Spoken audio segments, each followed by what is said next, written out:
بینەرانی زێدازی سڵاوتان لێبێت. بەرنامەی ئەم جارەی داواکار لە شاری کفریە.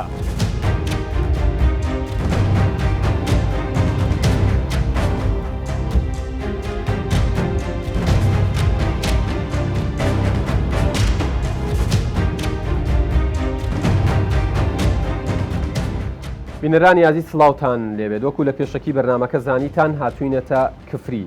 پێشتر بە ڕێگەی جیاواز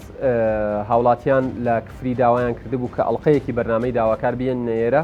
ئێمەش وەکو واجبێکی خۆمان وەکو ئەرکێکی ڕاگەیاندنی خۆمان هاتووینەتە خزمەتی خەڵکی ئەم شارە بۆی لە نزیکەوە خۆیان باسی داواکاریەکانیان بکەن، باسی خەمەکانیان بکەن، باسی ئاستی خزمەت گوزاریەکان بکەن لەم سنوورە بە هەموو بوارەکانەوە. کاڵێن خزمەت گوزاری تر خۆتان نەزانن هەر لە ئاو و کارەباوە تا ئاگاتە جادە و ڕێگاوبان تا ئاگاتە هەلی کار تا ئاگاتە لاکردنەوە لە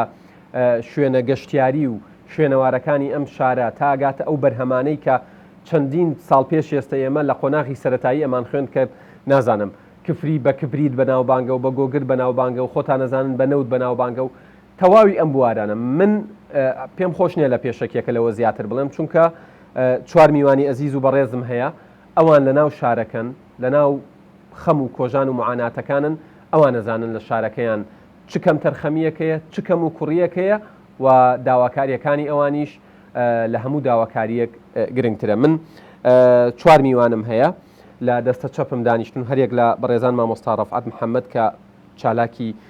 مەدەنی هەروەها مامۆستا سۆران عوسمان کە بەڕێوەبەری ئامادەی گەشت و گوزارە و بەڕێوەبەری مۆزەخانەی کفریشە کە ئێستا ئێمە بە سوپاسەوە لێرە دانیشتوین، هەروەها کاک عوسمان قەتارچی کە بڵین وەکو نوێنەری ڕێکخراوی پاڵپشتی کفری ناوەکەیان بەخۆیانەوەیە دیارە لێرە حزوریەیە، هەروەها مامۆستا شەماڵ ڕەوف کە چالاکی کۆمەڵگەی مەدەنیە. من زۆر سوپاسانەکەم بەخێر بێن سەرسەر و سەرچاوم. ئەگەر ئێوە ڕوخسەتم بن منە چمە خزمەتی کاک عوسمان با لەوە دەست پێ بکەم، مانایەوە نییە کە تۆ لەوان گەورەتری ماشەڵڵا گەنجی. ئێوە ڕێکخراوێکتانەیە بە ناوی پاڵپشتی کفریەوە، بۆچی کفری پێویستی بە ڕێکخراوێکە کە پاڵپشتی لێ بکات؟ کفری ئێمە هەستمان کرد پێشووتریش پێش ئێمەش ئەم ڕێکخراوە دروستکەین و دەست بەکاربین، پێش ئێمەش چەندین ڕێکخرا و خەڵکی تر خۆبەخشانە لەم شارەیە ئیشیان کردووە و هەستیان کردووە بە معانات و خەمەکانی ئەم شارە.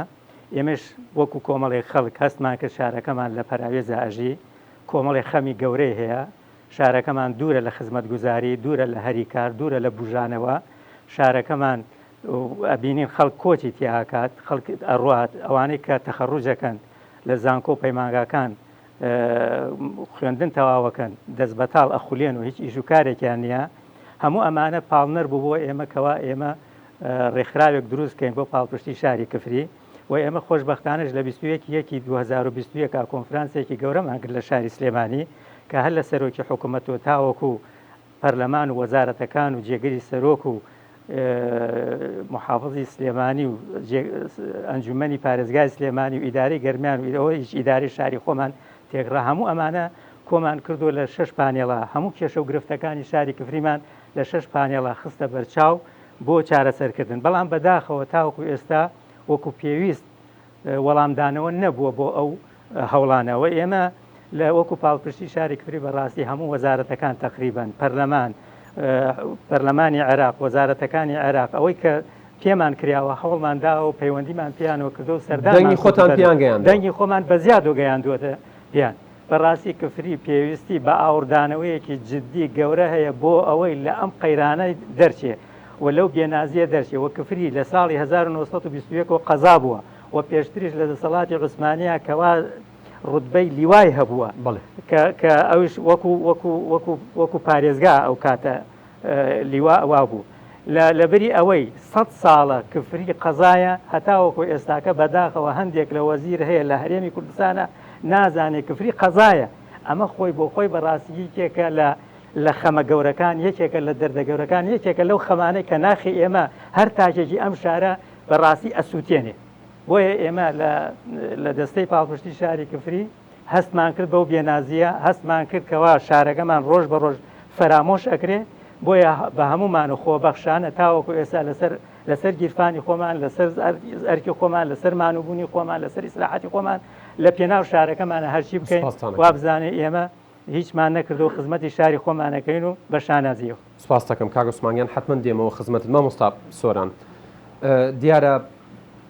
بواری گرنگی ئێوە و بواری خەم خواردنتان زیاتر لەلایەنە کەلتوریەکە بووە لەلایەنە ئەتوانم بڵێم گەشتیاریەکە بۆ تا ڕادەیەک و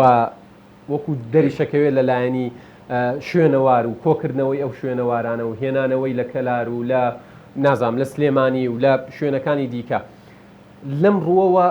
ئەوترێت کفری تەواوی مقاومات و تایبەتمەندیەکانی تایە بۆ ئەوەی شارێک بێ خەڵک ڕووی تێ بکە نەک تەنها کەناڵێک بێ خەڵک بەناوێت تێپەڕێ و ئیتر بەرەو کەلار و بەرەو دەربەنی خان و بەرەو هەورامان و بەرەو سلێمانی و هەولێر بچێت تەنها وەکو وێزگەیەکی یعنی وەکو ئابر بەس بەناوێت تێپەڕی. ئێمە لە کفری بەشێک لە گرفتی گەورەمان ڕێگریە بە نمونە بەنداوی باوەشاسوارمان لە کفریە هەیە ئەم بەنداوە تقریبان بۆ ماوەی 7 ساڵەوە نزیکی 10 ساڵە بێتەوە بەنداوەکە تەواو بووە لە دوای تەوابوونی بەنداو پێویستان بەنداوە پرۆژەی گەشتیاری پێ بکرێت چکە ئەم شارە بە حکمی مەوقعی جوگرافیەکەی بە حکمی ئەو پانتایی جوگرافیەی کە هەیەی ئێستا شارێکە دوورتا نزیک پەراوێزە و شارێکی بازرگانی نییە مامەڵەی بازرگانی تیا بکرێت بە ڕادەیەکی زۆر کەم ئەوەی هەیە بژێوی ژیانە ئەگەر هات و حکوومەت ئاورێکی جددی لە کفری و لە بەنداوی باوەشاسوار بدات ئەیتوانی کفری بکاتە ناوەندێکی گەشتیاری گەورەی گەرمیان چکە ملائیمە زۆر بۆ ئەو بابەتە چ لە جنوبەوە چ لە هەولێر و سلێمانی و دووهۆکیشەوە خەڵک بێت ئەم شارە چکە ئەم شارەیەکێکە لەو شارانەی کە لە ئاستی عێراق شارێکە بە ئاسەوار ناوزەن دەکرێت کفری خاوەنی قشڵەی کفریە خاوەنی ماڵی مەجی پاشای بابانە خاوەنی قەیسەری کفریە خاوەنی یەک مغارە و حەوت مغارە و بەنداوی باوەشاسوار و کونەکەڵە شێرەکان و گۆڕی زەردەشتەکان و ئەمانە بەشێکی هەتا کفری گۆڕستانی یەهودیەکانمان هەیە ئێمە لە کفری ئەتوانی مەسەلەن چۆن گەشتیار ئەچێتە گەشتێک بۆ سەر دەریایەک ئەتوانێت بێتە گەشتێک بۆی شوێنێکی ئاسەواری ببینێ ئێمە چۆن گەشتی ساردمان هەیە گەشتی گەرممان هەیە یعنی ئێمە ئەتوانین لە کفریا گەر حکومت ئاورێکی جددی بدایێت و ڕێگری نەکرد باە بن من بە بەڵگە لامە خەڵکی ئەم شارە ئەتوانم بڵێم خۆمی یەکێکم لەوانە کە پرۆژەم هێناوەتە بەنداوی باوەشاسوار موافقەی بەنداوەکەم وەرگرتووە موافقەی ئەکرێم لە هەولێر بەڕێوەبەرەتی بەنداوەکانی هەرێمم وەرگرتووە لێرە ئیدارەی ئەم شارە پێش ئەم قایمقامێک بکە وەکالەت بوو بۆ خۆی ڕەزامەندی هەبوو لەسەرەوەی کەم پرۆژەکە بکەم دوای هەر بۆ خۆی ناڕازی بوو لەبەر ئەوە بەحساب و شوێنە زانکۆی ئەوەی کۆلێژی کشت و کاڵی فاکەڵەتی کفری پرۆژەیەکیان هەیە بووە لێ بەوەی ناویان هەبێت لە ئیداری گەرمیانەوە لە سلێمانیەوە لە هەولێرەوە لە حکوومەتەوە مەبەستم ڕێگری ناکرێ بەڵام لە ناو شارەکە ڕێگری لە پرۆژاکرێ ینی ئەو پرۆژانەی کە خەڵکەوێ بیکات تۆی هەر کەسێکی ئەو پرۆژانە ینی بە نمونە ئەو پرۆژەی کە من ئەوەی کە من ویستومە بەشێکی ڕەبتی بە ئیداری گەرمیانەوە هەبووە بەڵام هی منە من ئیداری گەرمیان پێیان خۆش بووە کە پرۆژەکە بکەم بەڵام خەڵکی تر هەیە پرۆژەی هەبووە مەسەلەن لە بەڕێوەبەرایەتی گشتی گەشت و گوزاری گەرمیان ڕێگری لێکراوە بۆ ئەوە بەڵام حتمما ڕێگریەکانیش ئەوان بۆ خۆی حجەیەکی تەواویان هەیە لە چ بابەتێکا لەوەی بڵین مەسەلەن دیزاینەکەی وانە یان شێوازەکەی وانی ئەوان هەر جۆرێک بێ بدۆزیەوە بەڵام لە شارێکی وەک کفریا گرنگکردنی پرۆژەیە ئێمە بەڵگەمان هەیە کە بەشێک لە شارەکانی کوردستان کە بە تەجاوز بوون بە شار یعنی هەر لە شارەکانی دەوروبەری ئێمە کۆمەڵێک گەڕێکی تەجاوز دوایی تاپۆ کرابۆی نفوسی شارەکە تەنها شارین لە هەموو کوردستان لەم شارێ ئێمە بەردێکی تەجاوز نییە جگە لە کۆمەڵێک پرۆژەی ئەوەی کە خەڵک لە ڕێی بەنداوەکە بۆ خۆی دروستی کردووە من وەکو سۆران دەستخۆشیان لێکم کە ئەو پرۆژانەیان دروست کردو چکە ئەگەوە نەبووە هەر بەنداوەکە وشکاییەک بوو بەڵام ئەوان سەڵزاییان داوەتە بەڕگە هەرچەند نایاساییە من لەگەڵ شتێت نایاسایی نیم بەڵام ئەوان بەشێکی بەنداوەکەیان جوان کردووە گەناوەکو پرۆژە نێڵاوە ئەنجا وەکو ئاسەوار لەم شارەیە قسە بکەین ئێمە لە ئاسەواری ئەم شارە داڕوخا من لە ساڵی 97 تا 99 بۆ قایمقامی ئەو سەردەمەی کفریم تەرح کردووە کە ئەم گەڕەکەی کفری کۆنا بکەینە شارێکی سینەمایی بە جۆری ئەو شارەی کە فیلمی وزارسەی فیتیاتۆمارکراوە چکە ئەم شارەی ئێمە شارێکی سینەمایی بوو ئەو شارەی ئێمە خانووی 400 ساڵە و 300 ساڵەی تایە مامۆستا سۆران لانەکردنەوە لە شوێنەوارەکان وای کردووە کە وردە وردە بەرەو لە ناوچوون بچن و هیچ ئەو نیشانە و تایبەتمەندیانەیان تیان نەمێنێ کە وەکو شوێنەوار بکرێت بیان ناسێن ئێمە شانازی شارێکمان لە دەستدا بەداخەوە ئێوە ئەوەی هەمان بوو کفری کە شاری وەزیرانە، کفری کە سڵاحەیە، کفری کە کیماشە، کفری کە کیبرۆیە، ئەو مێژوە نازارەی ئێمە و شناسەی ئێمەیان سڕێەوە بەداخەوە. یعنی ئێمە قەیسەری کفری شانازی بۆ ئێمە بوو ڕووخاو نەما. ماڵی مەجی پاشای بابان ڕووخاو نەما، ینی هەموو ئەوەی ناوی شوێنەوارە لە کفریە تەنها حمامی کفری ئەویش بە هیمەتی ئێمە کۆمەڵێک گەنج حمامەکەمان زنوو کردووەتەوە و ڕێکخراوی هاوکاری ئەڵمانی هاتووە دەعمێکی کردووە کە ئەو حمامە ماوەتەوە ئەو سەرای کفریە گازپرۆ بۆ ئەوانە هاتون هەندێشتیان بۆ کردووە. عوسمان دێمەوە خزمەتت دووستاز سۆرانگیان. مامۆستا ڕەفعات، جەنابی شتانە چالاکی مەدەنین، خەڵکی شارەکەن و ئاگاتان لە خەم و کەم و کورتیەکان هەیە لە ڕووی خزمەت گوزاریە گشتەکان. ئێستا بۆ نمونە من پرسیارمەکە دەیانوت ئەو جووتسایدەی لە کەلارەوە دێت، بەڵام ئەمە جووتسایدێکە هەموو کەسێک کە لەم سنوورە تێپەڕێت، چ لێرەوە تێپەڕێ بەرەو بڵێ خوار و عێراق و جنوب و ئەم شتانە بڕات، چ بەرەو باشووری کوردستان بێت، سوودی لێبینێ هەموو کەسێ. بەڵام بۆ ناو شارەکە لەو پرۆژانەی کە کراون بۆ شارە جیاوازەکانی کوردستان، بۆ قەزا جیاوازەکانی کوردستان، کفری هیچ پرۆژەیەکی بەرکەوتووە؟ شاری کفری مەغدورترین شارە لە هەرێمی کوردستان، چونکە لەوەتەی قەیرانی دارایی و سیاسی و ئابووری دروست بووە لە هەرێمی کوردستان لە 2013 تاکو ئێستاکە هیچ پرۆژێکی خزمەتگوزاری استراتیژی لە شاری کفری ئەنجام نەدراوە. تا ساڵی 2011 کۆمەڵی پرۆژە ئەنجام درا، بەڵام هەر هەمی بە نێوچڵی ماوەتەوە تاکو ئێستاکە جێبەجێ نەکراون. کە باس لە واکرێک کۆمەڵێک پرۆژەی زۆر هەیە هەنگاوی بۆ نراوە و جێهێڵراوە، تەواو نەکراوە. دەستی کێشە لەوەدایە کاک یادگار بودجەی کفری ئەلەو سەردەمە لە بودجەی نەوت بوو، بەڵام بودجەی هەموو شارەکانی کوردستان لە سەر پەرپێدانی پارێزگاکان بوو. بۆ کفری حسابی ژماری دانیشتوانیش کرا، یەکێکە لە کێشەکان. کێشەی کفری تەنها یەک کێشە نییە کاک یادگار، چەندین کێشەی سیاسی و ئیداری لە خۆ گرتووە. ئێمە لە ساڵی 91ەوە کێشەیەکی ئیداریمان هەیە، چونکە کفری لەو سەردەم لە سەر بە پارێزگای دیالە بوو، بەڵام دوای ڕاپەڕینەکە کەوتینە سەر ژێر دەسەڵاتی حکوومەتی هەرێم، بەڵام تا ئێستاکە حکوومەتی هەرێم بە شێوێکی هامشی، بە شێوێکی پراوێستخرا و سێری شاری کفری ئەکات. من سەردانی زۆرینەی شارەکانی هەرێمی کوردستان و قەزا و شارە جیاوازەکانم کردووە. بەشێکی گەورەی ئەو شەڕانەی کە ئەکرێ بۆ خزمەتکردنی شارەکە ئیدارەی شارەکەی کایتر ئایا پارێزگارە، ئایا قایمقامە، ئایا سەرۆکی شارەوانیە و بەرپرسە جیاوازەکان. ئێوە هەستەکەن ئەو کەسانەی لێرە بەرپرسیارەتیان گرتوۆتە ئەستۆ وەکو پێویست نەیانتوانیوە خەمەکانی کفری و خەڵکی کفری بگەێنن؟ ئەوە جێگەی پرسیاری ئێمە شوکو چالەکانی مەدەنی و پرسیاری سەرجەم دانیشتوانی کفریە. ئێمە ناڵێن ئەوان لە 100% نیان توانیوە داخوازی ژماوەری کفری بگەێنن، بەڵام ئێمە کێشەکەمە لەوەدا یەکاک یادگار لە سنتەری ئیداری گەرمیانش کێشێکی گەورەترمان هەیە، چونکە ئەوان غەدرتان لەکەن ئیداری گەرمیان بێگومان زوو گوێ لێ بێتەوە، بێگومان بەو پڕی دڵاو، چونکە ئێمەی کێشەی ئێمەی چالەکان مەدەنی چەندەها جەرکە سەردانی ئیداری گەرمیان کردووە، پێمان وتۆ بە ئاشکرا کە بەشێک لە گرفتەکانی کفری خودی ئیداری گەرمیانە، چۆن ئیداری گەرمیان بە شێوەیەکی شەفافانە مامەڵە لەگەڵ شاری کفری لەگەڵ قەزای کفری نەکردووە، بە شێوەیەکی پراوێستخرا و سێری شاری کفریەکە. نەگە تۆ گەشتێک بەناو شاری کفری ئێستا بکەیت سێرەکەی لە 175 بۆ 80 پرۆژەکانی شاری کفری هیچی جێبەجێ نەکراوە لە چەندین ڕوو. یەکێک لەوانە ئەو بودجەوە بۆ شاری کفری تەرخانکراوەکو باسمان کرد لە بودجەی نەوت بوو، ئەوە تا نزیکەی 8 ساڵە هەموو پرۆژەکانی شاری کفری بە نێوچوڵی ماوەتەوە تا ئێستاکە جێبەجێ نەکراوە و دەبوای ئیدارەی گەرمیان بە شێوەیەکی ڕاستەوخۆ بەهاتە لە شاری کفری لەگەڵ خودی قایمقامەکان، لەگەڵ خودی چالەکانی مەدەنی، لەگەڵ بەرپرسی یەکە فەرمانگاکان داشتین بکردایە کە چی ڕێگە چارەیەک بدۆزنەوە بۆ ئەوەی کفری لەم نەهامەتی ڕزگارکەن. بەڵام ئێمە سەرڕای ئەوەی کە 8 ساڵە داواکەین، بەڵام ئەوە ئەبینیت کێشەکانی کفری زیاتر بوونە بەڵکو کەمتر نەبوونە، بۆیە ئیساکە دیاردەی کۆچکردن لە شاری کفری دیاردەیەکی ساڵانیە دووبارە ئەبێتەوە، خەڵکێک تووشی ئەس بووە. کۆچکردن بەرەو ئاراستەی کوێ مامۆستا؟ زیاتر بەرەو گەرمیان و کەلارەیان بەرەو نەخێر، زیاتر بەرەو شاری هەولێر وەکو سنتەرکی ناوەندی ڕۆشنبیری و خزمەتگوزاری، هەروەها سلێمانی و بەشێکی دیکەش بەرەو شارەکانی کەرکووک و بەغا دەڕۆنەوە. هەریەکەو بەپێی ئیمکانیەتی. بەڵام ئیسە ئەبینیت سێرەکەیت بەشێک لەوانەیە کە کۆچەکەن لە شاری کفری هەمووی نوخبەی شارەکەیە. ئێمە ئەگەر هاتو لەم شارە نوخبەی شارەکە کۆچ بکەن، ئەم شارە بەجێ بێڵن، پێم وایە کفری زۆر لە پراوێستکردن زیاتر دەڕات و هیچ ئومێدێکمان بۆ نامێت کە ئەم شارە جارێکتر وەکو سەردەمی زیێڕێنی خۆی زیندوو بێتەوە. بەڵێ من سوپاس دەکەم مامۆستا دێمەوە خزمەتت بچمە خزمەتی مامۆستا شەماڵ. مامۆستا شەماڵ زۆر بە کورتی وەڵامی ئەو پرسیارم بیتەوە بۆی پرسیاری دیکەت لێ بکەم کە خەڵک کۆچەکە کێ دێتە جێگەیان؟ بە بڕوای ئێمە ئەگەر عەرەبەکان لە کفری نەمێنن شارەکە ڕەنگە هەر ئەوە بێ، بەڵام ڕەنگە لایەنێکی تری سلبیشیە بێ لە داهاتوە خەڵکێک کە باسیەوە کە ڕەنگە تەغییری دیموگرافی لەم سنوورە دروست ببێ. باشە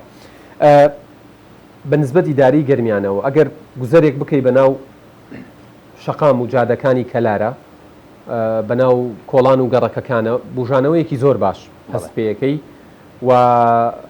من نەمبیستووە لەوێ کێشەی هەلی کاری شەبێ ئەمانە هەمووی خاڵی ئیجابین بۆی شارەکە گەشە بکە و زیاتر فراوان بێ. مەبەستمە بزانم لە ڕووی دابشکردنی جوگرافی پرۆژەکانەوە بەرامبەر کفری عەدالەت ڕەچاو نەکراوە؟ کاکی ئەدگار یەکێک لەو گرفتانەی کە لە ڕابردووە ئێمە ڕاستی خەڵکی کفری دەیان جار بە ناوچاوێ درراوە ئەوەیە کە بەشێکە لە مادەی 140 خەڵکەکەی کە ئەمە ئەبێت جێگەی شانازی بێ کە خەڵکی ئێرە لە سەر بە مادەی 140 کە ڕەنگە بۆ حکوومەتی هەرێم قازانجی بێ بۆ دەنگدان بۆ کۆمەڵێک بابەتی تر، بەڵام بەداخەوە خراوشکاوە بەسەر کفریە. جیا لەوەی ئیدارەی گەرمیان لەوەتی دروست بووە منی کە گوم لەو چالاکوانانەی کە لە کفریەوە پێکەوە لە هەموو گەرمیان ئیشمانە کرد بۆ دروستبوونی ئیدارەی گەرمیان. بەداخەوە ئیدارەی گەرمیان ڕەنگە لە ڕابردووە حسابی دیەکی بۆ کفری کردی بێ نەک دووەمین شار. گەرمیان لە دوو شار پێکاتەوە کەلار و کفری، بەڵام ئەبینی لە ڕابردووە ئیدارەی گەرمیان بەڕێوەبەرایەتی گشتی بردووەتە چەمچەماڵ، بەڕێوەبەرایەتی گشتی بردووەتە ناحەی ڕزگاری، بەڵام کە ئەڵێن بۆ بەڕێوەبەرایەتی گشتی ناهێن بۆ کفری ئەڵێن ناکرێ و لە ڕووی یاساییەوە مەقبول نییە. ئەمە یەکێکە لەو گرفتانە. ئەگەر کفری دە بەڕێوەبەرایەتی گشتی تیا بواە خەڵک سەردانی بکردایە لە هەموو ناوچە جوڵەیەکی زۆر باشی دروستە کرد. یعنی ئەو دەستگایانەی کە بە ناوی گەرمیانەوە دروست کراوە لە سنووری ئیداری گەرمیانە بەداخەوە هێندە قازانجان بۆ خانەقین بووە، قازانجان بۆ کفری نەبووە. بۆ نمونە زانکۆی گەرمیان لەوەتی هەیە یەک کۆلێژی لە کفریا دروست کردووە 8 ساڵە یەک بەشە، ئەویش بە شەڕی چالاکوانانی مەدەنی دروستی کردووە، بەڵام ئەوەندەی کۆلێژی بردووەتە خانەقین ئەتوانی ئێستا بیکەیتە زانکۆیەکی گەورە. و منە چمە سەر ئەوەی بە پرۆژە کفری پشتگوێ خراوە لە ئاستی ئیدارەی گەرمیان، لە ئاستی حکوومەتی هەرێمیش بە هەمان شێوە. من نمونەم هەیە، ئێمە چەند ساڵێک پێشە داوای قوتابخانەی نێودەوڵەتی ئەوەی سابیسمان کرد، ئەوەی کە هەم حکومیە و هەم ئالیە. وەزیری پەروەردەی پێشوو پێوتین ئێمە سابیس ناکەینەوە لەبەر وەزعی دارایی، لە هەرکوێ بیکەینەوە یەکەم شوێن کفریە. بینیمان دوای چەند مانگێک بۆ چەمچەماڵ کردیانەوە. ئەمە یەکێک لەو نمونان. نمونەمان زۆرە ینی لەم بوارەیە کە هەیە بەداخەوە کفری بالفعل بە پرۆژە ئەوە کراوە. یعنی لێرە من حەزم کرد بەوە دەست پێ بکەم، بەڵام بە پرسیارەکە دەست پێ کرد. لێرە مناڵی ئێمە مەگەر لە شاشەی تیڤەکانەوە شاری یاری ببینێ، گەنجەکانمان بێکارن، شاری یاریتیانە، شاری یاریتیانە، دانەیەکی تایە زۆر زۆر خراپە و ئەکرێ بۆ بێ خزمەتە. پەککەوتەکانمان ئەوانەی کە پیرن بە ڕۆیشتن بۆ نەخۆشخانەکانی سلێمانی و هەولێر و کەرکووکەوە وێران بوون. مردووەکانیشمان دوای مردن ئەبێ بچن پیاسەیەکی توبعەدلی کەلار بکەن و ئەنجا بگەڕێنرەوە بۆ کفری لە بەرەوەی کفری توبعەدلیتیانە. ئەمانە و دەیان نمونەی ترمانەیە لەم شارە. ئەم شارە پێویستی بەوەیە ئەسسنا بکرێ بودجەیەکی زۆر باشی بۆ بە ژمارەی دانیشتوان ماڵی بە ژمارەی دانیشتوان یعنی ئەبێ ئینقاز بکرێ بە عەرەبەکەی. ئەگەر ئینقاز نەکرێ ئەم شارە تەواو بووە. سپاس دەکەم مامۆستا شەماڵ. هەر لە کۆتا قسەی مامۆستا شەماڵەوە دەست پێ بکەم کاک عوسمان، هێشتا دەرفەتیەوە ماوە کە کفری ئینقاز بکرێ و ڕزگار بکرێ و هەناسەیەکی بەبەر بێتەوە و چۆن ئەماکرێ؟ بەڵێ کفری ئێستا گەر کەسی دڵسۆزەوە دەستی بۆ درێژکە کفری جارێکانە مقاوماتی زۆر تیاماوە کە گەشە بکات بەرەو پێش بچێت. کفری یەکێکە لە شارە دێرینەکان لە ئاسەر ئاستی کوردستان، خانەقین و کفری و کەرکووک و کۆیە و هەولێر کە یەکێکە لە شارە هەرێک دێرینەکانی ئەمە ئەبوایە. ئێستاکە شاری کفری یەکێک وایە لەو شارانەی خەڵک بە پلیت بەهاتایەتە ژوورەوە بۆ ئەم شارە سەردانی بکردایە. ئێمە شێژین بەڵێ کفری تاوەکو ئێستا ئەگەر حکوومەت خەمی بخوا بێتە پێشوە ئێمە خەمڵاندنێکمان دەستکەوت تقریبەن 10 ملیۆن دۆلار شاری کفری هەموو ئەبوژێنێتەوە. یعنی ئەو پرۆژە لەسەر بنچینەی چی بوو خەمڵاندنەکە؟ ئەمە لە ئەو پرۆژانەی کە لەسەر شاری کفری ماوە تەواو نەبووە 10 ملیۆن دلار شاری کفری ئەبوژێنێتەوە ئەو پرۆژانەی کە تاوەکو ئێستا ئەو برانە باسییان کردوەستا و تەواو نەکراوە 10 ملیۆن دینار هەموو ناو شاری کفری هەموو تێکڕا جوانەکە بە شێوەیەکی وەکو تێزانستی بە شێوەیەکی زانستی اینجا ئێمە وەکو مامۆستا سۆران ئاماژەی پێدا ئێمە بەنداویش باوە شاسوارمان هەیە ینی مەسافەیەکی زۆرە لە هەموو شوێنەکانتەوە حتا بێخاڵ و جوندیان و شوێنانە ئەبینی شوێنەکەی زۆر بەرتەسکە بەڵامە شوێنێکی فراوانە بەڕاستی ئەتوانێت زۆر لەوە جوانتر بکرێت ئێمە لێرە تەماسین لەگەڵ ناوچە دابڕێنراوەکانە لەگەڵ ناوەڕاستی عێراقا لەگەڵ جنوبی عێراقا هەر لە ئیرانەوە بۆ کەرکووک و سەلاحەدین و بەغا و ڕوومادی و دیالە و ئەوە هەموو دەواازەیە حتا بۆ هەولێر و مووسڵیش دەواازەیەکی گەورەی من ڕۆژانە ئەبینم چەندین خەڵک لەو ناوەڕاست و جنوبی عێراق و دێن ئەچن بۆ بە شوێنێکی ڕاگوزەر بەناوێت تا شوێنێکی ڕاگوزەر ئەگەر لە ئیرانی لێرەشە شوێنێک هەبێ خەڵکی سەردانی بکە بە قەنەعەتمە بێتە بزانەوەیەکی گەورە چونکە پابندم بە کاتێکی دیاری کراوەوەی تر وردەوردابێ بەرنمەکە کۆبکەمەوە حەزەکەم کۆتا پەیامت گرنگترین داواکاری تۆ بێ وەکو هەمخۆرێکی کفری گرنگترین داواکاری ئێمە ئەوەیە ئێمە لە سنووری قەزای کفریا خاوەر نۆ بیرەنەوتین باش کە سەر بە سنووری قەزای کفریەوە بە یاسا چەسپێنراوە کەوا هەر قەزایەک لە سنووریا بیرەنەوت بێ هەر لە بەرمیلێک دو دۆلاری بۆ هەیە ئێمە وەکو دەستەی پاڵپشتی شاری کفریش سکاڵامان تۆمار کردێ لە محکەمە بۆ وەرگرتنی ئەو مافە ئێمە تەنها ئەو حەقەمان پێ بدرێت شاری کفری ئەبوژێتەوە حسێبمان کردووە لەو کاتەوە لە 2014ەوە تاکو ئێستا کفری 48 ملیۆن دلاری بەر ئەکەوێ لە مەوزوعی پترۆ دلار کە هەر لە بەرمیلێک 2 دلارە ئێمە ئەو حاڵەتەمان بۆ زیندوو بکرێتەوە زۆر کێشەمان چارەسەرەکە. سپاس دەکەم کاگۆسمانگیان مامۆستا سۆران لە ڕووە ڕۆشنبیریەکەەوە حەزەکەم باسیەوەم بۆ بکەی بە کورت و پوختی کە ئەرکی وەزارەتی ڕۆشنبیری و تەواوی ئەوانەی وەزارەت و دەستانی کە پەیوەستن بە کفریەوە لەم ساتەیە چییە بۆ ئەوەی ماوە لە فەوتان بیپارێزی و لە کۆتایی قسەکانیشتە گرنگترین داواکاری خۆت باس پێ سوپاس دەکەم. ئێمە لە کفری خاوەن زۆرترین بینای ڕۆشنبیری کفری لە کفریە بەڕێوەبەرایەتی ڕۆشنبیری کفری نەمالا دراوە کراوە بە هۆبەی ڕۆشنبیری یان نووسنگی بچوو کراوەتەوە لە زاخۆ هەتاوەکو ئەگاتەوە ئەم کفریەی ئێمە هیچ قەزایەک بەقەد ئێمە چالاکی و فستیڤاڵی گەورەیانی ئەگەر بۆ دەژێرشی فستیڤاڵی کەلەپوری کورسانی چوار پارچە لە کفریەکرێ فستیڤاڵی خانمانی شێوەکاری عێراق لە کفریەکرێ فستیڤاڵی شعری چوار پارچەی کوردستان لە کفریەکرێ فستیڤاڵی مەقامات کە کفری خۆی چاوگی مەقامی عێراقیە لە کفری ئەکرێ فستیڤاڵی هونەر و دیداری هونەر و ئاشتی لە کفریەکرێ ئێمە خاوەن ئەو هەموو فستیڤاڵە گەورەین بەڕێوەبەرێتیەکمان نییە یعنی وەرە ئەم هەموو گەنجە خۆبەخشە و دوا قسەشم و دوا داواکاری گرنگم من ئەڵێم لە کفری تەنها گرنگیدان بەکەرتە گەشتیاریەکە بەسە بۆ ئەوەی کفری جارێکی تر ببوژێتەوە و ناوەندی گەشتیاری بەهێز بکرێت. سوپاس مامۆستاگیان مامۆستا ڕەفەتگیان ئاگادار بووم شتت نووسی حەز ناکەم پرسیار بکەم بۆ ئەوەی بزانم ئەوەی مەبەستت بۆ قسەی لەسەر بکەی چی بوو. بەڵێ کاگەر ئەو تێبینی کە نووسیومە کفری وەکو باسمان کرد خاونی چەندین کێشەیەکی زۆر هەستیارە یەکێک لەو کێشانە ئەگەر تۆ جەنابەت دوایی بەرنامەکە بسڕۆیتەوە ئەم شارە تەنها شارە کە چەند مترێک هاوسنوورە لەگەڵ سنووری ئیداری حکوومەتی فیدرالی عێراق هیچ شارێکە لە کوردستانە بەقەدەر شاری کفری ناوچەیەکی تەماسی پەیوەندیدار لەگەڵ حکوومەتی عێراقی نیە کفری زۆر باجی داوەتەوە لە ساڵی 90ەکانە لە دوای 2000ەوە بە سەدان قوربانی شەهیدی داوە ئەلەم سنوورەیە لە سەردەمی کە بژێ و نان پەیدا دەکرد و هەڵە دوای ئەوەشە ئێستا لەم شارە کاک یادگار دەکەن دواتر پرسیاری بکەیت سنووری ئیداری شارەکەمان هاوبەشە لەگەڵ سنووری ئیداری حکوومەتی فێدراڵ کە لەو دیوەکەیە بۆیە من داواکارم لە ئاستێکی باڵا بەتابەتی لە خودی سەرۆکی حکوومەت بەڕێز کاک مەسرور بەرزانی لیژنەیەک پێک بهێنێت و سەردانی ئەم شارە بکات چونکە کێشەکانی کفری ئەوەندە گەورەیە بە بەرنامەیەک و بە دوو بەرنامە و بە یاداشتێک چارەسەر نابێت مار ئەوە بوو ئێمە وەکو بەرنامەی داواکە دەزانم لە 25 دقیقەی خەمەکان 50 دقیقەی خەمەکان بەست بۆی لایەکی لێ بکەینەوە دەستان خۆش بێت کات یادگار بۆ ئێمە لە ڕێگەی جەنابتانەوە لە ڕێگەی ئەم بەڕێزەوە داواکارین لە ئاستێکی باڵای حکوومەتی هەرێمی کوردستان لایەک لەم شارە بکرێتەوە خەمێکی جدی ئەم شار بۆ چونکە کفری زۆر شایستێ لەوە زیاتر بایخ و ئاوری لێ بدرێت. ئێمە ژۆکو ینی با بڵێن لایەن ڕۆژنامەنووسی و ڕاگەیاندنەکە بە زیادەوە خەمەکانە گەێنین نەکرد تەنها لە ناو بەرنامەکە لە پشتی بەرنامەکەشەوە هەوڵە دەین کە خەمەکان بگەێنین. مامۆستا شەماڵ من داوای لێبوردن لە یەکەم پرسیار لێ ناکەم لە بڕۆی کاتم تەواو بووە حەزەکەم گرنگترین قسە کاستەکەی نەت کردووە باسم بۆ ڕاستی تەنهاوەیە کفری ئیسسنا بکرێ باشە چ لە بواری حکوومەت وەزارەتەکان پرۆژەی تایبەتیان بۆ هەبێ بۆ کفری بۆ بژانەوەی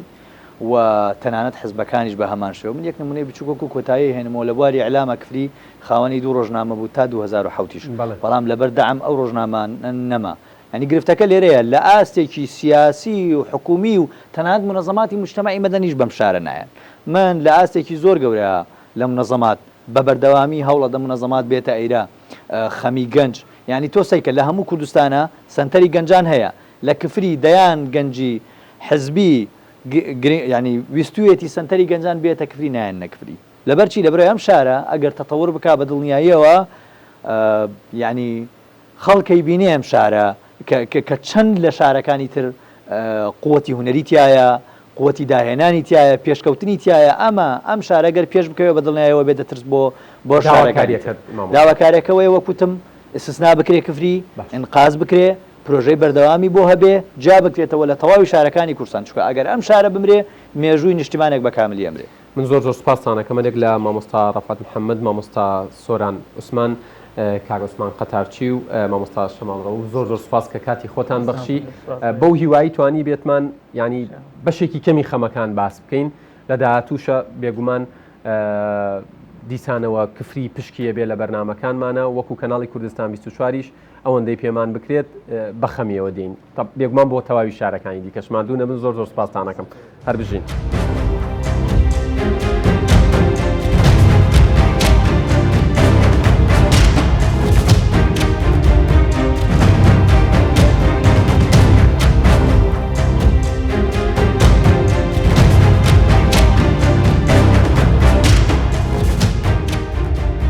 بەڵێ عزیزان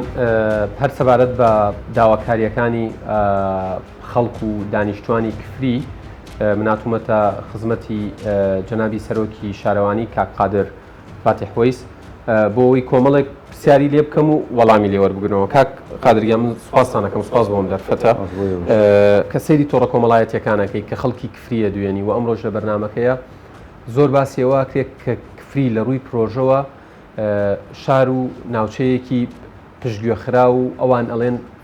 پراوێز خراویشە هۆکارەکە چییە و بۆچی وایە؟ بەتەکیت گرفتی دارایی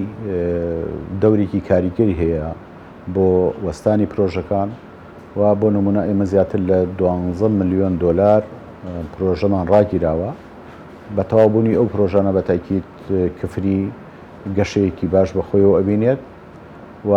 ئینشاءالله وێ دەکەم هەوڵێکی جددیمان داوە لەگەڵ ئیداری کفریە و هەروها لەگەڵ ئیداری گەرمیانە سەروی خۆمانە هەوڵێکی جددی باشمان داوە بۆ ئەوەی ئەو پرۆژانە لە ماوەیەکی نزیکە بکوێتە جێبەجێ. ینی ماوە نزیکەکە چەندێکە تقریبەن ئەو بەڵێنانەی کە وەرتانگرتووە نازانم بەڵام هەوڵی جددیمان داوە وعدێوەیان داوە پێمان پرۆژەکانمان بۆ بخەنە ئیشکردن و لە لایەکی ترەوە بودجەی پەرەپێدانی پارێزگاکان لە مانگی پێشوە پارێکی هەوڵێکی باشمان داوە لەگەڵ کۆبنەوە چەندین کۆبنەوەمان کردو لەگەڵ ئیداری گەرمیان و لایەنی پەیوەنددارەکان بۆ ئەوەی سوودێکی باشی لە بێنین بە پێی پێویست ئەو داواکاری ئێمە خۆمان جێبەجێمان کردو و پارەش دەستنیشان کراوە بۆمان و دەرخستەمان کردو بۆ شوێن ئەو شوێنەری کە پێویستە پرۆژەی خزمەتگوزاری بۆ بکرێت. بەتەکیت هەموو پرۆپۆزەڵەکانمان بەرز کردوەوە نردومانە بۆ ئیداری گەرمیان و بەڕێوەبەرایەتی گشتی شارەوانەکان و بەگەیشتنی ئەو پارەیە ئینشاءالله ئەوانە بکوێتە جێبەجێکردەوە شتێکی باشە. من لەگەڵ کاک جەلالی شێخ نووری سەرپەرشتیاری ئیداری گەرمیان هەر سەبارەت بە کفری باسی ئەوەم کردووە لە ماوەی ڕابردوودا کە ئەویش ئاماژەی بەوە کرد لە بودجەی پەرەپێدانی پارێزگاکان وتی پشکی شێر ئەم جارە بۆ کفری دائەندرێت. ئەمە بۆ ئێوەش دووپات کراوەتەوە کە کفری لەو ڕۆوە لای لێ بکرێتەوە بە جدی خزمەت بکرێت. بەتەکید لەگەڵ جەنابی قایم قامە لە کۆبنەوەکانە بەشدار بووینە و هەروها سوپاس بۆ ئیداری گەرمیان و هەروەها ئیداری شاری کفری و بەرەبرایەتی هەوڵێکی جددیان دابە و پاداگریمان لە سەر ئەوە کردووە کە پشکی شێر بەرکردکەوێ ئەمجارە بە تاکید وایە. باش کە قادر سەبارەت بە حکوومەت ینی مەرجعیەوە بۆ خۆم وەکو سەرۆکی شارەوانی وەزارەتی شارەوانی و گەشت و گوزارە زۆر جار لەلایەن خەڵکی کفریەوە ئەوترێ کە بەرپرسانی شارەکەمان بەجددی باسی خەم و کەم و کوڕیەکانی کفریان بۆ حکوومەت بۆ وەزیرەکان نەکردو. ئەمە تا چەندە وایە ئێوە وەکو خۆتان چه هەنگاوێکتان ناوە بۆ ئەوەی حکوومەت بێتە سەرخەت وەزیر و وەزارەتەکان بێنە سەرخەت لا لە کفری بکەنەوە ئەو خزمەتەی پێشکەش بکەن کە شایانی مێژوەکەیەتی بۆ لەمە دیارە کفری پێویستی بە پرۆژەی خزمەت گوزاری و پرۆژمان بۆ کراوە ویشی باششمان بۆ کراوە بەڵام ڕەنگە من لەگەڵ ئەوە بم سیستمی جێبەجێکردنی پرۆژەکان سەرکەوتو نەبێت و پێویستمان بە پرۆژە هەیە پرۆژمان بۆ کراوە نەک بۆمان نەکراوە پرۆژی باشمان بۆ کراوە بەڵام پێویستمان بە زیاترە پێویستمان بە بژانەوەی کفری زیاترە لەبەرەوە خۆتان نەزانن کفری شارێکی حدودین لەگەڵ حکوومەتی ئەو دیوە ئێمە کێشەیەکی گەوریشمان هەیە لەگەڵ حکوومەتی ناوەندا بۆ ئەوەی مقاتعی شانزەی تلیشان کەوتوتە ناو کفریەوە گەورەترین کێشەیە بۆ شاری کفری و هەموو کاتێک لە هەموو کۆڕ و کۆبنەوەیەکە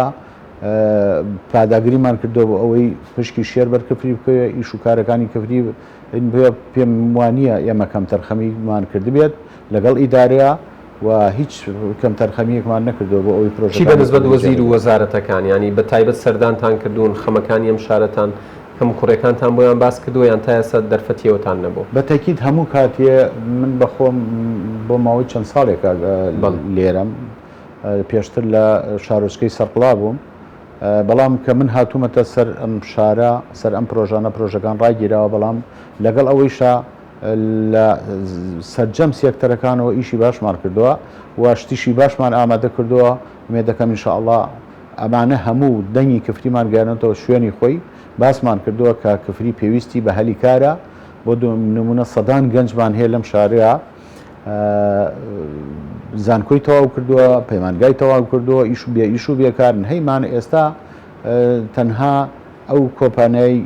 گەردینەتا کە ئیشی خۆڕۆخاشاکەکە چەند دەوری سەدکرێکاریکان بۆمان دامەزراندووە بەڵام مێ دەکەم ئینشاءڵڵا لە داهاتوویەکی زۆر نزیکدا هەلی کار باشە بۆ شارەکەمان یەکێک لەو تایبەتمەندیە جوانانەی کفری بەنداوی باوەشا سوال باس لەوا کرێت کە ڕێگریە کرێلەوەی لەسەرم بەنداوە پرۆژە ئەنجام بدرێت کاڵێم پرۆژە واتە دروستکردنی هەلی کار واتە وا لە شارەکە بکەی لە گەرمیان و تەنانەت لە شارەکانی دیکەشەوە ڕووی تێ بکەن شوێنێک بێ کە ئاوەدان بێ قەرەباڵغ بێ ئێوە ینی بەشێکی وەزیفەتان خۆتەزانی پێویستە بە شارەوانی و گەشت و گوزارەوە ئەم ڕووەوە لەم ڕۆوە بۆچی هاوکاری خەڵک و بەرهێنەرەکان ئەو کەسانی پارەیان پێ ناکەن بۆی پرۆژەیانە بێ لەسەر بەنداوەکە شوێنێکی ڕووتەڵ نەبێ من ئەڵێم بەداخەوە زۆر بەداخەوە دوای ئەوەی کە هاتم بۆ ئێرە بۆ شاری کفری ئیشی باشمان لەسەر بەنداوەکە کردووە بۆکو پێویست خزمەتی بەنداوەکە نەکراوە بۆ کارەکە کێیە چییە؟ ئەیتر ئەگەڕێتەوە بۆ ئەو لایەنانی ڕەنگە بەبوونی قەیرانی دارەوە بۆ نمونە ئێستا گەشت و گوزار هەیە لە شاری کەفریە هیچ دەسەڵاتێکی نییە تا کرێکارێکی نییە بۆ ئەوەی هەڵسێ بە ئاودانی نەمام شتەکانتە ئێمە هەرچەندە ئیشی ئێمە نییە سەر بە گەشت و گوزارە بەڵام بە ڕەزامەندی هەموو لایەک و بە تایبەت جەنابی قایمقام ئێستا یەک دوو پرۆژەی باشمان کردووە لەوێ لەگەڵ نابێ ئەوە بەرچاو ئەبێ بخینە بەرچاو هاوکاری ئەڵمانی هەوڵی جددی داوە بۆ ئەوەی چەند پرۆژەیەکی بچووک بچووکمان لەسەر بەنداوەکە جێبەجێ کردووە و هەروەهای ئێستا شارەوانیمان بۆ ماوەی دەڕۆژێکە خوارەوەی بەنداوەکە خەریکی شێوازێکی جوانی ڕێکوپێکی بۆ ئەوکەین بۆ ئەوەی سەوزایەکی باشی تیا بکەین و شوێنی گەشتیاران دابین بکەین و لە ڕۆژانی داهاتوە بە ماوەی دەڕۆژێکی تر ئیشەکانی تەواوە بێ شتێکی چی بەنسبەت ئاسانکاری بۆ بەرهێنەرەکان و ئەوانەی کە پارەیان پێوە یانەوێت لەوێ پرۆژەیەکیانە بێ نازانم کافتریایەکە چێشتخانەیەکە شوێنێکی کەلتوریە ئەمانە ئێوە ئاسانکاریان بۆکەن یان ڕێگە پێدراونیە لەوێ ئەوانیشیانە بێ بەتاکید من هەر کەسێک ڕوو لەم شارە بکە بۆ ئەوەی بلۆکێ بخاتە سەر بلۆکێ بۆ ئەوەی شارەکە ئیسفادە بکە من بە هەموو شێوەی پشتگیری یەکەم لە ڕێگەی بەرنامەکەشەوە بانگەوازاکەی بۆ بەرهێنەرەکان بۆ سەرمایەدارەکان بەتاکید لێرەوە داوا لە هەموو بەرهێنێکەکەم داوا لە خەڵکی دەوڵەمەنەکەم داوا لە ئەوانەی کە دەستیانە ڕات بێن و ئیشی وە بەرهێن لە شاری کەفریا بکەن و شوێنمان هەیە و زەویمان هەیە و تا بەنداوی باوەشاسا ڕەنگە خۆتان دوایە میناگەر ئەتانوێ بیبینن پرۆژەی خزمەتگوزاری تیا بکەن پێم وانییە ئیداری کەفری ڕێگر بێ لەوا و بەڵکو و هاوکار و پشتیوانیان دەبێت. زۆر باشە ئەمەشیان. کا قادر بە نسبەت دروستکردنی یەکەی نیشتەجێبوون و ئەمانە دیارە بەشێکی کێشەکە پێیوەستە بەو زەویانەی کە وەکو وترێت ئیتر لە چوارچێەوەی مادەی ١40 ئێوە دەسەڵاتان ناشکێ بە سەریا و زەوی و مڵکەکانیش ئێجگار زۆرن و پێم خۆشە بزانم ینی وەکو کفری هیچ پرۆژەیەکی نیشتەجێبوون یەکەی نیشتەجێبوونی نوێ دروستکردن ئەمانە لە چه ئاستێکایە بۆ فراوانکردنی شارەکەش دەست خۆشەوە پرسیارێکی زۆر بەجێ ئێمە کێشەیەکی گەورەمان هەیە لە شاری کفریا بەداخۆ ئێمە شاری کفری حەسر لە بینی شاخی باوەشاسەر و هەروەها مادەی ١40 مقاتعی 16 تریشانە زەویەکانیان کەوتوتە ناو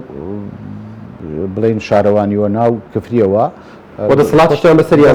بەسەریانە و چەندین جار ئاگاداری هەموو لایەکمان کردوێتەوە بۆ ئەوەی بەڵام نووسراویشم بەرز کردوێت و چوومەتە وەزیران وەزارەتی شارەوانی ئەم کێشەیەم بردوۆتە ئێوە لەگەڵ نەخشەدانانی وەزارەتی شادانوشتوم بەڕاستی گەورەترین کێشەی ئێمە ئەوەیە ئێمە ناتوانین هیچ تەوەسعەیەک بەرەو ئەو مقاتعی 16 تریشانە بکەین و هیچ پرۆژەیەکی تیا بکەن بە خۆتان نەزانن لە ڕووی یاساییەوە ئەوە ڕێگرە چونکە پێم وایە ئەو کێشەیە سەرانسەر کێشەی کوردستانە لە بڵین لە سنجارەوە تا ئەڕاتە خانەقین نفسی کێشەمانە وای کردووە شارەکە بەداخراوی بمێنێتەوە فراوان نەبێ لە باریپانی بە تاکید دەورێکی زۆر گرنگی هەیە و بەڵام خۆشبەختانە ئێمە لە 2019 دوی حوتی 2019 جەنابی کاقوبات ڕەزامەندی داوە لەسەر دروستکردنی 1000 یەکەی نیشتەجێبوون سەرجەم ئیش و کارەکانی تەواو بووە پێم وایە من قسەی چەند ڕۆژی پێشوت بۆ ئەەکەم ڕابردوود بۆ ئەەکەم ئەوەی معلوماتم هەبێ لە ڕۆژی شەمەوە دەست بەکارە بن ئەو یەکەی ئەو هەزار خانەوە ئیشەکات و ئینشاءڵڵا ئەوە کۆمەڵی هاوڵاتیانی شارەکەی بەتاکید بۆ هاوڵاتیانی شارەکەیە خەڵکێکی زۆر سوودی لێمێنێ و هەلی کار ئەڕەخسێنێ بۆ خەڵکی شارەکەمان ئەمەشیان زۆر بابەتێکی باش بوو بێگومان بۆ خەڵکی شارەکە گرنگە ئەو ئاوەڕ و زێرابەی کفری خەڵکی شارەکە زۆر گلەیە کەنەڵێ ینی ئەوەی ئەچێتەوە کارێز ئەگەر هەڵەت نەبمەڵە بڵێت کاریگەری زۆر سلبی هەبوو لەسەر ئاوی ژێرزەویش وای لێ کردو کاوی ژێرزەوی وردە وای لێ دێک کە بە کەڵکی خواردنەوە نێت و سوودی لێ نەبینرێ ئێوە تا چەند ئەمە لە چوارچێوەی دەسەڵاتی ئێوەیە و هیچ خەمتانەی خواردووە یان چیتان کردووە بۆ خەمە بەڵێ ئەو زێرابە کێشەیەکی زۆر گەورەیە بۆ شاری کفری لە ساڵانی ڕابردووە ئاوڕێی کفری کراوەتەوە بەداخەوە لە هەر لە شاری کفری چەند مەترێک دوور خراوەتەوە لەوێ بەسەر بەڕەوایی ماوەتەوە ئەوشە چەندین داواکاریمان کردو و دەنگی کفریشمان گیانەوە لایەنی پەیوەندیدار بۆ ئەوەی هەوڵێکی جددی بخورێت لەبەرەوەی کێشەیەکی گەورەیە بۆ کفری بەداخەوە ئەو ئاوەڕۆیە ئێستا ڕۆیشتووە گەیشتۆتە دی کارێز من زۆربەی خزم و کەسوکارەکانم لەوێن حتا ناتوانن ئاوی بیرەکانیانیش بخۆنەوە کێشەیەکی زۆر گەورەیە ئەویش چەندین زیانی تەندروستی بڵێ بۆ ژینگا بۆ نەخۆشی بۆ مێشولە بۆ هەموو شتەکان بەڵام چارەسەری تەنها و تەنها چارەسەری ئەو ئاوڕۆیشە ئەبێ بە شێوەی ریسایکلین چارەسەر بکرێت جگە لە شێوە ریسایکلین هیچ دەرفەتێکی نییە ڕزگارمان بێ لەو ئاوەڕۆیە بۆیە لێرەوە داوا لە حکوومەتی هەرێمی کوردستانەکەم بە جددی ئاوڕێکی جددی بدەنەوە لەو ئاوەڕۆی شاری کفریە بەڕاستی ئەبێتە چەند ساڵێکی داهاتوو ئەبێتە هۆی نەخۆشیێکی زۆر و لە شاری کفریە باشە بکە قادریا من کۆتا پرسیارم لە جەنابتانەکەم گلەیە کەکرێ لەم شارە ئەوەیە ئەوترێت ینی گەڕک هەیە لە بناغی کفریەوە گەڕک بووە بەڵام تا ئێستا خزمەتگوزاریە سەرەتاییەکانی ینی بۆ نمونە وەکو قیرتاوکردن کۆنکرێتکردنی پێ نەگەیشتووە ئێوە لە بەرنامەتانایە لایەن لێ بکەنەوە و لە چوارچێوەی ئەوەشە ئەو هەموو ئەزانم ینی کەمتر ڕەنگە پەیوەست بێ بەیەوە بەڵام لەبەرەوەی ئەوە گەشت و گوزارن هەبوونی شوێنەوار بواریەوە بە ئاسانی ئەبوژێنێتەوە شوێنەوارەکانی ئەم شارە وردە بەرەو لە ناوچوونە چن و وەکو ئەوەی کەسیش لای لێ نەکاتەوە گرنگ نەبێ بەلایەوە بەرەو لە ناوچوونە چن واللهی بەتاکید کفری شوێنەوارێکی ئەجگار زۆری تایە هەر کفری خۆی بەناوبانگە بۆ شوێنەواری دێرینی زۆری تایە شتی زۆر جوانیتایە بەڵام بەداخەوە لە بۆنەی ئەگەڕێتەوە بۆ دووشت لە ڕابردووە ڕەنگە وەکو پێویست خزمەتەن کرابێت وەکو پێویست ئاوڕۆی بۆ نەکرابێت بۆتە هۆی داڕمانی ئەو گەشت و گوزارانە لەبەرەوە ئێستاش لەم کات و ساتە لە قەیرانی دارایە پێم وانە بتوانێت ئەو هەموو بەڵام ینی قسەکەی خەڵکی شارەکە شواڵێن ئەڵێن ینی ئێستا حکوومەتی هەرێمی کوردستان کابینەی نوێم وردە جوڵەی دەست پێ کردووە لە بواری بژانەوەی شارەکان دەست پێکردنەوەی پرۆژەکان بۆ ئەبێ کفری هێشتا هەر بوتێ قەیرانی دارایی 100% لەگەڵ خەڵکی کفریام لەگەڵ دەنگی کفریام لەگەڵ سەرجەم هاوڵاتیانی کفریام کێشە و گیر و گرفتمان هەیە وەکو پێشتر باسم کرد ئەتوانین چارەسەری بکەین ئەتوانین قەیرانی داراییمان ئەوە تا وردە لە سای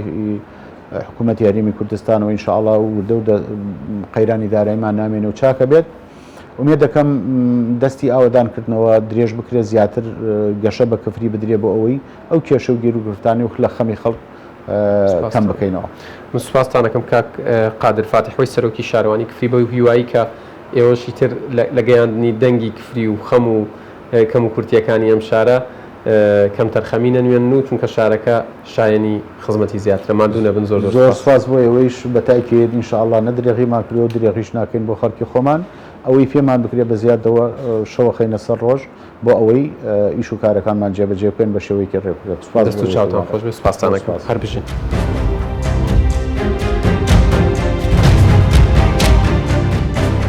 بەڵێ ئەزیزان ئێمە بۆ وەرگرتنەوەی وەڵامی پرسیارەکانی هاوڵاتیانی کفری دوای وەرگرتنی وەڵام بۆ پرسیارەکانمان لە سەرۆکی شارەوانی پەیوەندیمان کرد بە قایمقامی کفریەوە بۆ ئەوەی داواکاری و پرسیاری هاوڵاتیانی کفری لێ بکەین بەڵام دیارە وەڵامی نەبوو نەویست لە بەرنامەکە بەشداری بکە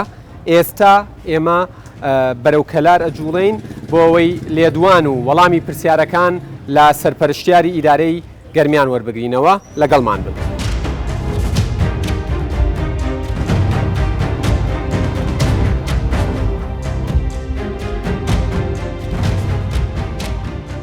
بەڵێ ئەزیزان هەر سەبارەت بە دوواداچوون بۆ داواکاریەکان کەم و کورتیەکانی شاری کفری ئێمە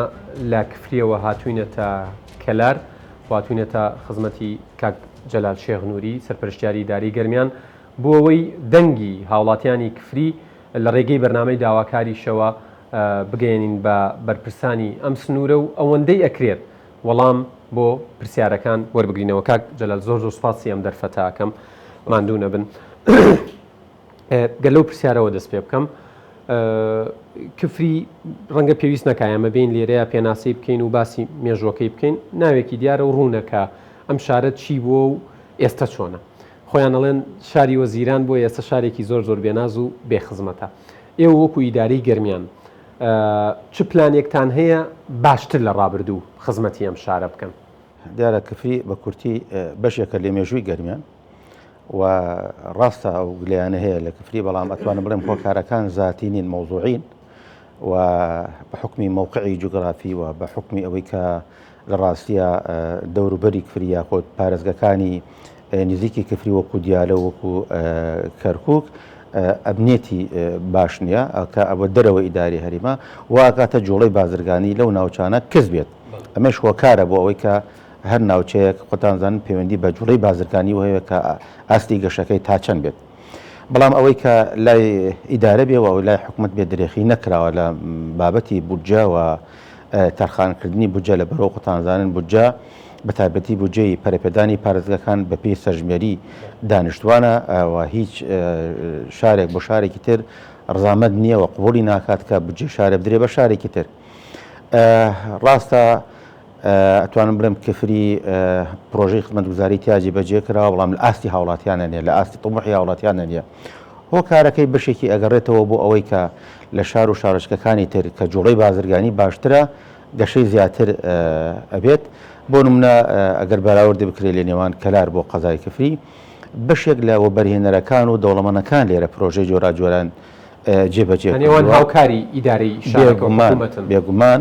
کە وەبەرهێنەرێک یاخود دەوڵەمەندێک پرۆژەی جۆرا و جۆر لێرە سەکەنێ بێ یاخۆت با بڵێن مۆڵە بێ یا بازاڕە بێ یا پرۆژەیەکی تر جێبەجێکرێن ئەمە نەخۆشخانە ئەبێتە هۆی گەشە سندنی ئەو شارەوە بێتە هۆی پێشکەوتن و بێگومان لەو شوێنانەی کە دەستی و بەرهێنەری پێناگا بێگومان جیاوازی ئەبێ ینی لاوازە بێ بەڵام بۆ چارەسەرکردنی ئەو کێشەیە بە خۆشحاڵیەوە ئێستا جگە لەوەی ڕێگەی نێوان کەلار بۆ کفری بە دووسایت کراوە و ئەمە ئاسانکاریە بۆ بازرگانان و بۆ هاتوچۆی هاوڵاتیان و بۆ جوڵەی بازرگانیش جێبەجێ کراوە ئەو دووسایتکردنە لە هەمان کاتە ئێستا کارگەیەکی شیش جێبەجێکرێەوە ئەو مڵەتەکەشی هاتووەتەوە کە لە گوندی وەلێ هێر سەر بە قەزای کفری ئەو کارگەیە جێبەجێکە هەرکار ئیش و کاری دەست پێەکە بۆی خەڵکی شارەکەت ینی بەڵمە دڵخۆشیە چونکە هەلی مڵەتەکەی ڕزامەندەکەی هاتووەتەوە لە ئایندەیەکی نزیکە مڵەتی ئەدرێتێ بە تەواوەتی وەبەرهێنەر ئەتوانێت دەست بەکار بێت و کارگەکەی بخاتە بواری جێبەجێکردنەوە هەلی کارە ڕخسێنێ و لە هەمان کاتە جوڵەی بازرگانیە و بەتایبەتی هێنانی ئاسن و شتومەک لە دەرەوەی قەزای کفری بۆ ناو کفری و لەوێ شۆ دیسان بۆ ناوچەکانی هەرێمی کوردستان باش کاک شێخ جەلال یەکێک لەو بابەتانەی کە خەڵکی کفری گلەییان لێ هەیە ئەڵێن ئێمە وەکو ژماری دانیشتوان مامەڵەمان لەگەڵاکرێ نەگۆکو مێژووی شارەکە دیارە من مەبەستم حکوومەتی عێراقی نییە زیاتر مەبەستم ئێوەی وەکو ئیداری گەرمیان و حکوومەت هێرێمی کوردستان بەگشتی چی ئەکەن بۆ ئەوەی ینی وەکو وترێت ئیسtisنایەک بکرێ بۆەوەی لا لە کفری بکرێتەوە ئەم شارە ینی خۆیان ئەڵێن خۆیان ئەڵێن پێویستە ئینقاز بکرێت پێویستە ڕزگار بکرێت ئەگینا لە هەر ڕوویەکەوە لێ ئەڕوانی کەوتووە بەڵێ ئەوە بەندە بە بارودۆخی دارایی هەرێمی کوردستانەوە و لێرە لەوێ ئەمە داوای پرۆژەی جیاجا و بەدەل لە بودجەی دانیشتوان داوامان کردووە ئەوەی کە بینین ئومێ دەکەین کە قەیرانی دارایی وردەوردە بەرۆکی هەرێم بەردا و وەزعی دارایی هەرێم باش بێ بێگومان ئەو کاتە توانین هەم داوای قەرەبووی بۆ بکەنەوە هەم حکومەتیش بە ئەو بابەتانە وەربگرێ و ئومێ دەکەین بارودۆخی دارایی باش بێت ئەتوانین داوای بودجەی زیاتری بۆ بکەین بەدەل لە ڕێژەی دانیشتوان بۆ قەرەبوو کردەوەی ئەو گلیانەیەکی تایبەت لە ئەنجومەنی وەزیرانەوە بێت زۆر بە وردی بە تایبەت لا لە شارەکە بکاتەوە چونکە شایەنێتی بێگومان ئەوش بەڵێنمان پێدراوە کە لیژنەیەک بێتە گەرمیان و ئومێ دەکەین ینی ئەو لیژنەیە بە زووتری کات بێت خۆی واقعی کفری ببینێ و ئێمە داوەتی ئەو بەڕێزانەی لە وەزیر و لە لایەنە پەیوەنددارەکان و دەسەڵاتدارانی سەرو دەکەین یەکەم هەنگاو خۆمان پێمان خۆشە ببێنە قەزای کفری پاشان بێنە ناو ئیداری ئەمە گرنگە بە نسبەت خەڵکی کفریەوە کە سەرپەرشتیاری ئیداری گەرمیان لەم بەرنمەیان بەڵێنەیان پێ بدات زۆر گرنگە کاک شێخ جەلال بابەتێکی دیکە کە ڕاستەوخۆ پەیوەستە بە ئێوەوە و بە گەرمیانیشەوە بە ئێرەوە دیسان خەڵکی کفری ئەڵێن ئیدارەی گەرمیان لە ڕابردوو و تا ئێستش ئەوان خۆیان واڵێن غەدری لە کفری کردووە ئەمە تا چەندە وایە خۆی غەدر نەبووە ئەمە داتامان لایە بە پۆین غەدر لە قەزای کفری نەکراوەکو بودجە بۆ قەزای کفری